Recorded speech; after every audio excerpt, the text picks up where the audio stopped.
kaya mabele, kaya mabele kaZulu, kaya mabele, kaya mabele kaZulu, izwe lakithi, izwe lakithi kaZulu, izwe lakithi, izwe lakithi kaZulu.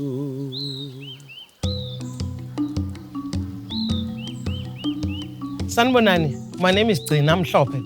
I love telling stories about South Africa, our people, and our rich history.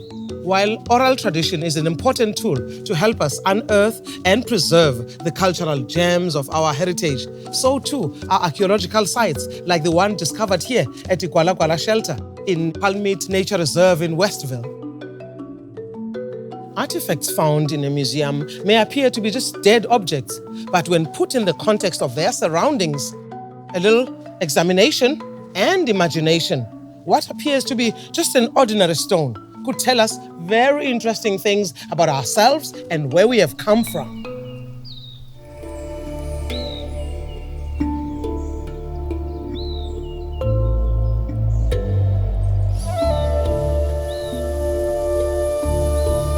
Archaeological sites can be read like a book. The layers of dirt are the pages.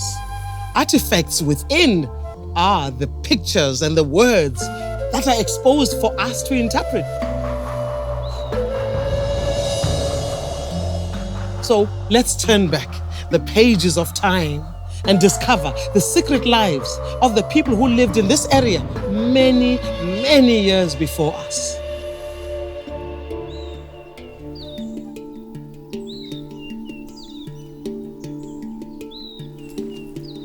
Let's go back in time, around 230,000 years, to the time of the Middle Stone Age hunter-gatherers.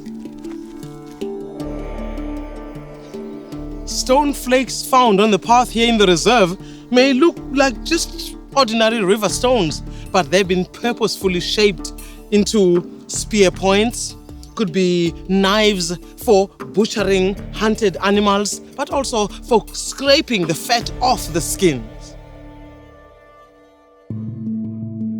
While men were honing their weapons and tools for the hunt, women were also busy with the task of gathering food, such as berries and roots.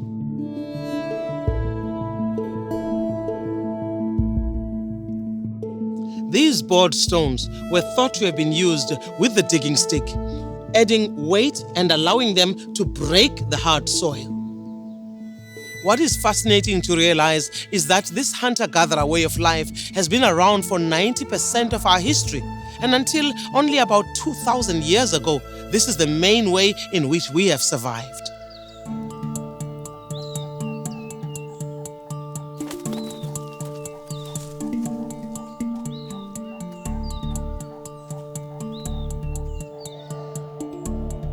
The next group of people to move here, the ancestors of today's Bantu-speaking peoples, did so about 1700 to 500 years ago.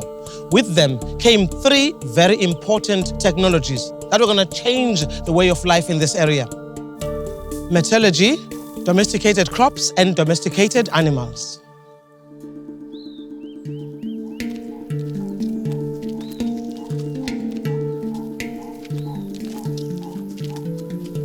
They were the first iron smelters and forgers in South Africa. We know this because of the pieces of iron that were discovered in this area. Also, there's evidence of an old iron furnace that was excavated by archaeologists in Cato Manor, Mkumbane.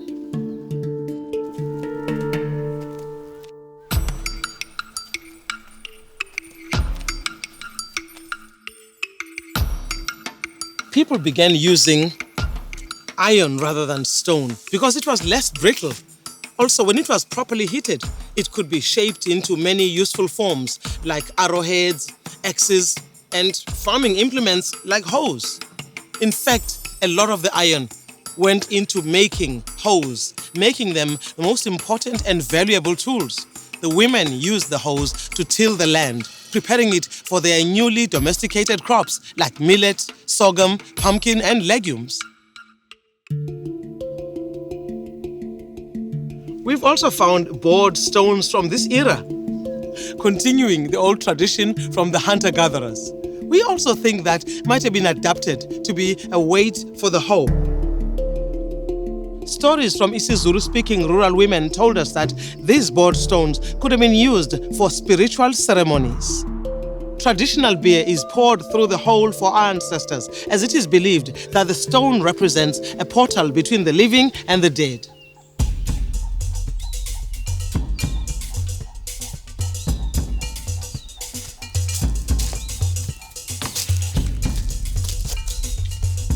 The grinding stones found here would have also been linked to the indigenous grain they would have farmed. The lower grinding stone used would have had this narrow groove in it because of the small size of the sorghum and millet grain. A traditional grinding song has been passed on over the generations, linked to this indigenous grain that is very important in the making of traditional beer and ancestral ceremonies. Kaya mabele gazulu, kaya mabele gazulu, izwe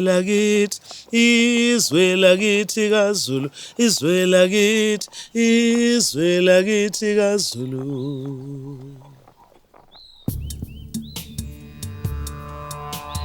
How else do we know that they ate millet and sorghum and drank traditional beer? Because they had pots. Sherds of terracotta-colored and black pottery were found in this area, different sizes and shapes, and some of them were decorated and others were not. But why were pots significant? Because they allowed for new cooking techniques and allowing us to have different types of food that previously could not be eaten raw. They were also used for storing and serving grain, water, medicine, and meat. So where did they cook? That brings us back to the grinding stone. It was tradition that before they moved to the next place, the grandmother would break the grinding stone. And it seems to have been the case here at Igwalagwala.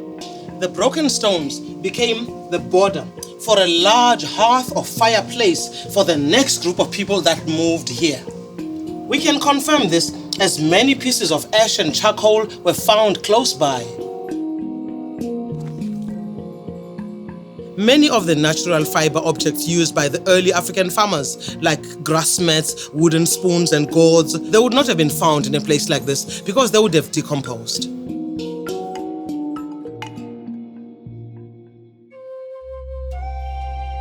Because of the shelter provided by the site, the evidence found here suggests that it could have been used by a family in time of conflict that needed to hide from enemies.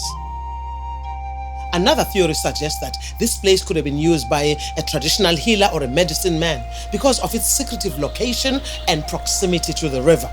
And there are many different types of plants, roots and bulbs that are still in the reserve today, and they are being used by contemporary Zulu traditional healers.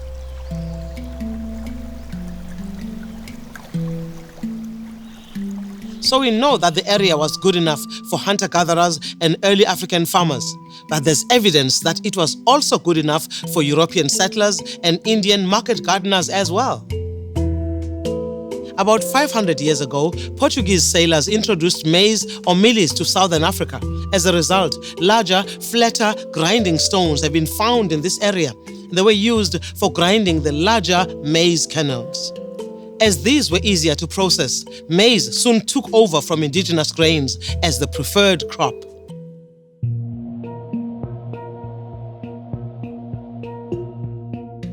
From this square meter alone, archaeologists discovered a .22 caliber bullet shell, British coins, and broken pieces of cool drink bottles and tops, and a beer bottle top, all roughly 120 years old. This evidence points to a move from the Iron Age to industrialization, and also part of the reason why the German settlers left their homeland, as many of them had lost their manual labor jobs due to mechanization and factories.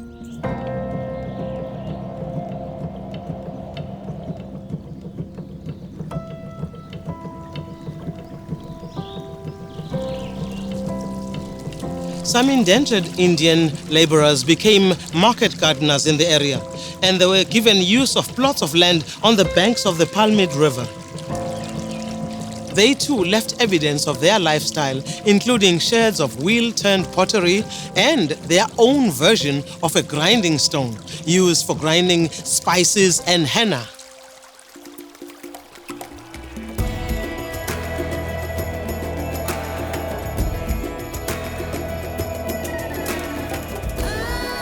So as we can see, the river and the biodiversity of the site meant that for thousands of years, it was an ideal and sustainable place for humans to survive. It's places like these and artifacts housed in museums that remind us how deep human history runs. And even though some of these artifacts are separated by thousands of years, there are those examples like the grinding stone that weave together the natural, the cultural, and the spiritual thread of our dependence on each other and on nature. Kaya mabele kaZulu, kaya mabele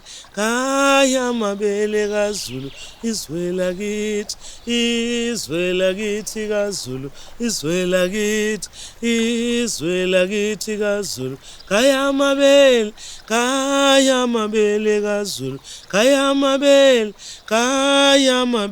kaZulu, izwe lakithi kaZulu, izwe lakithi